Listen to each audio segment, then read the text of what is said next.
Hello and welcome to Weapons and Warfare. For Straight Arrow News, I'm your host, Ryan Robertson. Just ahead on this week's episode. Despite the millions of dollars spent every year on prevention efforts, the number of active duty service members and veterans taking their own lives keeps going up. To explore some of the reasons why and some avenues for optimism, I visited with two experts in the field of mental health and what that means to today's warfighters. Plus, a defense contractor inks a deal for an autonomous platform that could play a big role in America's next conflict. But first, we've got some headlines you may have missed.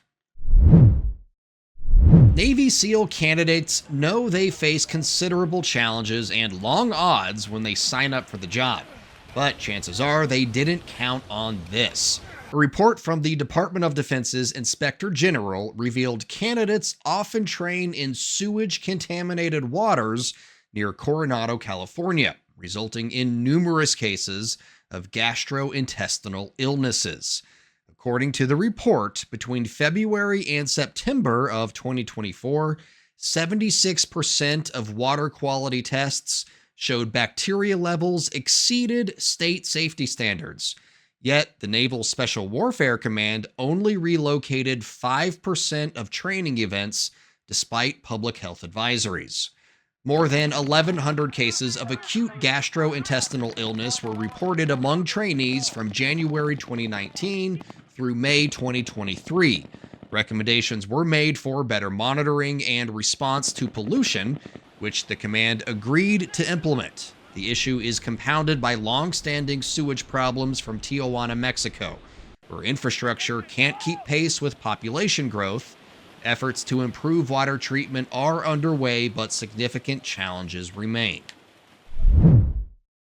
NATO is testing its ability to rapidly deploy across Eastern Europe without direct U.S. assistance, as Washington shifts its approach toward European defense and the war in Ukraine. The 6-week Steadfast Dart 2025 exercises across Bulgaria, Romania, and Greece are taking place as Russia's invasion of Ukraine hits the 3-year mark.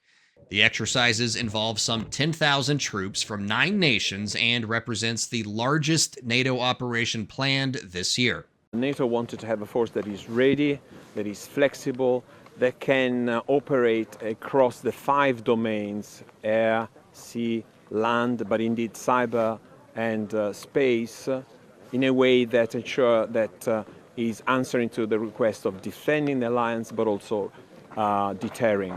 The U.S. absence from the exercises comes as European nations scramble to build greater military self-sufficiency over their concerns about the Trump administration's commitment to common defense and demands for increased European military spending. A spokesperson for the Trump administration says the president recently toured a Boeing jet to highlight delays in delivering a new Air Force One aircraft. The president negotiated with Boeing for a pair of 747-8s during his first administration, but the planes are now years behind schedule. The 2 aircraft were expected to be delivered in December of last year, but Boeing pushed delivery until at least 2027, maybe even 2028. According to multiple aviation websites, the aircraft the president visited at Palm Beach International Airport is a 12-year-old plane formerly owned by Qatar's royal family and now operated by a company in the Isle of Man.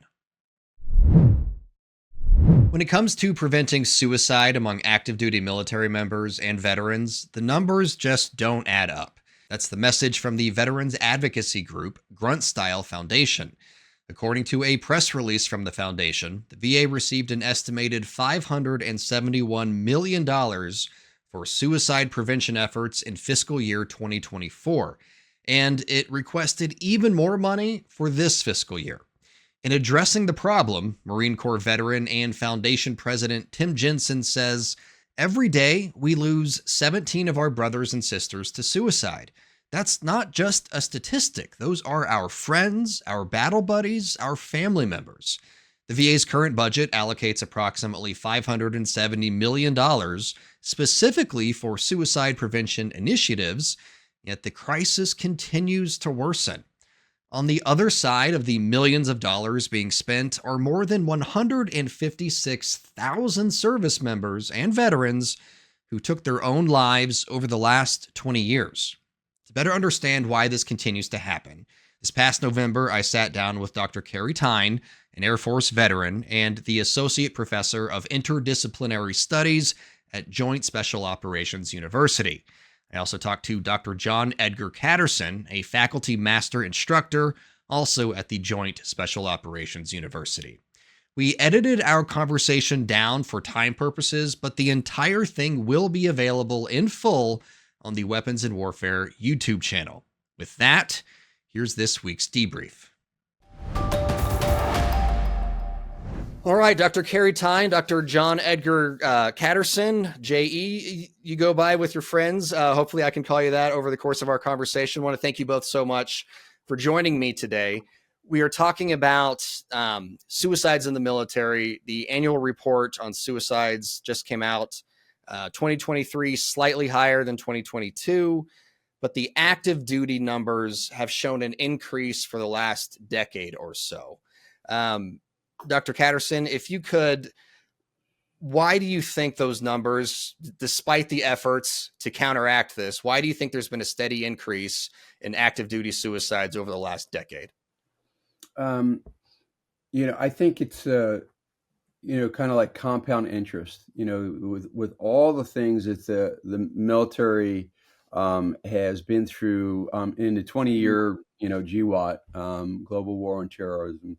And even as we've kind of ramped down on that, just like anything else that would that impacts us in the area of our mental, our emotional, our spiritual health, it catches up with us. And I think that the traditional approaches that we've used to combat military suicide has not had the impact that we were hoping that would have.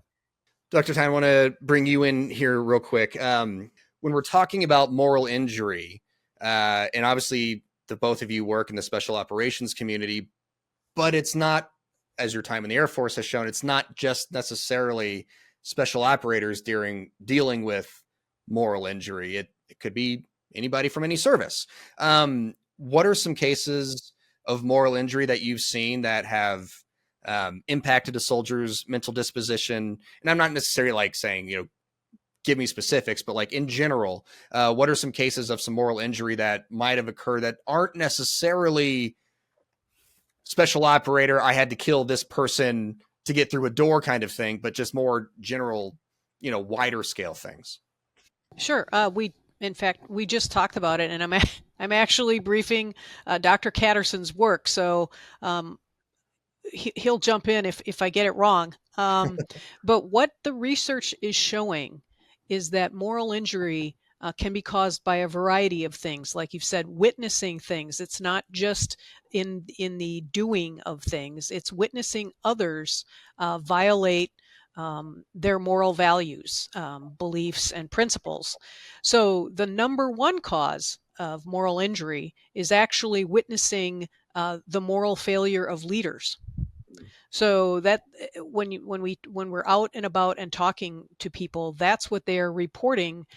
So there is a misstep or a mismatch between what people are expecting to see from their leaders and what they are seeing from their leaders. And part of our education lesson is to try and to let leaders know they know, but to remind them that they are constantly being watched for what they do and for what they don't do by everyone around them, whether they realize it or not. And their actions can be very impactful to those around, particularly when they're failing to meet or actually violating on purpose a moral code. The stigma that's often associated with getting mental health and asking for help.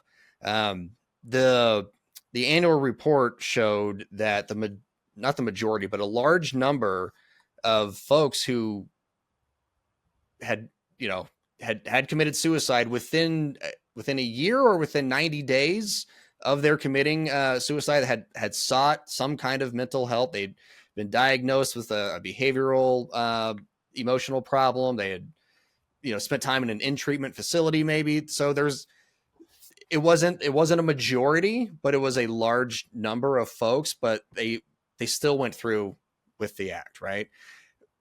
What's the disconnect there, and how do we overcome that? There is a distinction between the two. I mean, PTSD is really kind of like a startle reflex. It's a memory loss. It's fear, flashbacks that come, versus moral injuries is more nuanced in sorrow, grief, regret, shame, alienation, and even disgust. And so when we put in simple terms, even when we train on this all the time, all throughout our courses, whether it's the pre-command course or in the chaplain courses or in any of our orientation courses or in the advanced one at the Senior Enlisted Academy, is that you're looking at PTSD is really kind of like a traumatic threat to a personal well-being, right? Versus moral injury is a traumatic violation of personal values, right? So, and this is going to nuance itself as you move towards suicidal ideation. PTSD is based on fear and adrenaline, versus moral injury is based on morals and ethics, right? And you're looking at physical or psychological wound for PTSD versus really an invisible or a soul wound. Even some would say a spiritual wound is what moral injury is.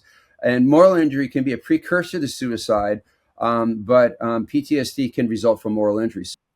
When we're talking about folks might have sought out help, but because of a lack of knowledge on the front lines for the people needing help, they didn't recognize necessarily that personal disgust was such a huge factor in that. So maybe that's why, even though in 2023, a large number of people did seek out help, but still went on to commit suicide, maybe it's because the knowledge that personal disgust was such a cataclysmic factor wasn't yet part of the institutional knowledge. Is that accurate? Dr. Thyne, I see you nodding along. When I was in, they used to give us these yellow cards, and it was, how will you know if someone's going to commit suicide? And it had things like they're giving away their valued personal possessions. They seem withdrawn, and so it was a laundry list of things. But I'm not sure. I would really be what it brought into focus for me was that unless it's someone I work very closely with, meaning each day I am working with this person, I don't really know if there's a dramatic change in their demeanor or a subtle change in their demeanor, or if they're giving away their valued personal possessions. And certainly everyone didn't exhibit all of these traits. So as far as effectively helping me prevent suicide, I'm not sure that it did that for me.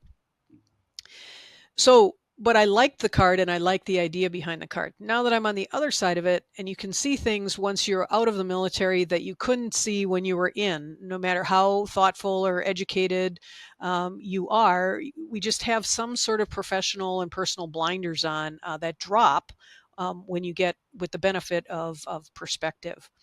So when I heard Dr. Caterson and another member of his team brief this, I thought, this is the word that needs to get out to the force. This is that yellow card. So if you hear people expressing anger, guilt, and shame, be a good friend. Listen to them. They're processing and trying to deal with something that is very important to them. So lend an ear. But if you hear people expressing anger, guilt, and shame along with personal disgust, drop what you are doing and go to them immediately, because people tend to resolve feelings of personal disgust by killing themselves. And that's something that I can say as an educator in front of a wide variety of audiences, and that's something concrete that people can latch onto, and they're like, that's something I will recognize. I will recognize people talking about their actions with personal disgust, even if I am transiting the area, and I can do something about that, or I can circle back around to people who know this person. And so, but the other side of that is that organizational change or cultural change takes 10 to 15 years. So it's not something, even as trite as it is, even if we put it on bumper stickers and we splattered the Department of Defense with it, it's not something that is going to change our organizational culture in a meaningful way without other partnered initiatives and kind of a widespread focus on it. And so part of this, there's an element of time that we are just going to have to work through. Dr. Thyne, Dr. Caterson, thank you so much for joining me today. Is there anything else that either of you would like to add to the conversation? A question I didn't ask you feel like needs to be answered? No, you've done a great job. But just so that there's a preview, we're hoping by next summer, two of the works that we're involved in. One is called The Invisible Enemy, will come out, which looks at a moral injury typology and treatment as it looks at everything we've been talking about today, the continuum of looking at ethics training, moral training that moves into addressing head-on moral injury, PTSD, and suicide ideation, all that stuff. And the other one is that we're trying to get finished up is the Invisibility Cloak, which is the work that Dr. Thyne has pioneered that gives that pre emphasis as well, because we even the titles of both of those, Invisible Enemy, Invisibility Cloak, they are intriguing, and we do think that they will be useful for the team of developing the pre. You bet. I'm glad to have met you and your writer, Brent. I'm glad that you guys are working in this space, and I admire you for being part of the conversation and for bringing this to the forefront of other people who we need everybody, or as many people, we need a coalition of the willing to take on this problem. And I do think it is a problem that we can, if not solve, we can at least be a lot better at it. That's right. I want to thank Drs. Thyne and Caterson for sitting down with us. I also want to encourage you to give our full conversation a listen. You can find that in video or podcast form on the Weapons and Warfare YouTube channel. Finally, if you or someone you know is struggling with moral injury or your mental health, the story below will provide links to the resources on your screen. Serving you clarity through context, our mission at SAN is to deliver the news straight down the middle. We're different from mainstream media because we spotlight distorted headlines and show you how to do it too. Discover stories that right and left-leaning outlets are choosing not to cover by using our Media Mist tool. Download the SAN app and turn on notifications to have straight facts delivered right to your phone or tablet, and get straight facts anytime at SAN.com. Fiscal year 2025 is shaping up to be a big one for the U.S. Army's Future Long-Range Assault Aircraft Program, or as you may know it, the Bell V-280 Valor. After hitting all the marks for Milestone B, the program moved into the engineering and manufacturing phase. This includes 6 prototypes, with the first flight expected in 2026 and initial fielding by 2030. Designed for a variety of missions like air assault and medical evacuation, the tilt-rotor Valor was chosen to enhance the Army's H-60 Black Hawk fleet with its long-range, high-speed capabilities. But before a pilot gets their hands on the V-280's controls, they'll likely have to transition through a training helicopter. Right now, the Army trains helicopter pilot candidates in the UH-72 Lakota. But there is a push to make the Bell 505 the trainer of choice, and that's why it's our weapon of the week. With more than 500 in use around the world, the Bell 505 is a proven platform that could be used to prepare pilots in ways the UH-72 Lakota just can't. The current training aircraft, it does a lot of things for the pilot. It makes pedal inputs for them automatically. It does other things automatically for them, which makes it easier to fly that aircraft. But that maybe isn't such a good thing when you're training primary helicopter pilots. You kind of want them to understand all those fundamental what we call stick and rudder skills. And so this aircraft, if utilized in a future Army training program, would allow the Army to kind of go back to the future, I would call it, and get back to training those fundamental pilot skills in this aircraft. At AUSA 2024, Matt Durham, a senior manager at Bell Textron, walked us through some of the reasons why the 505 could help pilots get ready to move on to more advanced aircraft like the V-280. One of the biggest benefits is the ability to practice auto-rotation landings. It's essentially turn off the engine, or more accurately, go to idle, which uncouples the rotor from the engine, and now it allows the airflow through the rotor system. In the descent, the airflow is what's turning the rotor system, and it preserves rotor RPM until the very bottom, where we train pilots to execute the landing with that remaining rotor RPM and to safely and effectively land the aircraft. And it's a very repeatable, very safe maneuver when done correctly. And it's a great confidence builder. It shows those pilots that, hey, if you ever lose all your power, this is how you put it on the ground safely and everybody walks away. Another key feature is a glass cockpit. And no, that's not in reference to the big windows on the front of the craft. Glass cockpit means there's a control panel that uses digital displays instead of traditional analog instruments.